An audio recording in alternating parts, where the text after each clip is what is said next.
તમે કદાચ બધા મને ઓળખતા જ હશો, કારણ કે રોજ મારો અવાજ દરેક ગુજરાતી ન્યૂઝ ચેનલના માધ્યમથી હું ક્યાંક ને ક્યાંક ડિબેટ કરતી જાઉં છું. અને મેં હંમેશા ભ્રષ્ટાચાર મુક્ત ભારતના નિર્માણ માટેની એક આશા રાખી છે અને હું ભારતને વિશ્વગુરુ બનતા જોવા માંગુ છું. મારું જે પ્રમાણેનું મારું બેકગ્રાઉન્ડ છે, હું VHP અને RSSથી બિલોંગ કરું છું અને મારું જે ઘડતર થયું છે એ ઘડતર મુજબ હું એવો પ્રયત્ન હંમેશા કરતી રહી છું.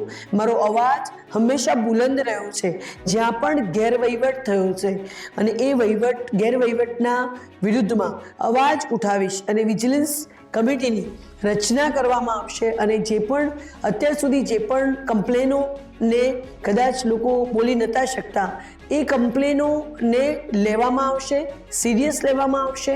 કોઈ પણ ડાઉટ હશે, કોઈ પણ વકીલને ક્યારે પણ કોઈ પ્રશ્ન ઉદ્ભવશે તો એકદમ ટ્રાન્સપરન્ટ પદ્ધતિથી એનું સોલ્યુશન લાવવાનો પ્રયત્ન હું અવશ્ય કરીશ, કારણ કે આ અવાજ તમામ વકીલોનો છે, આ અવાજ દબશે નહીં.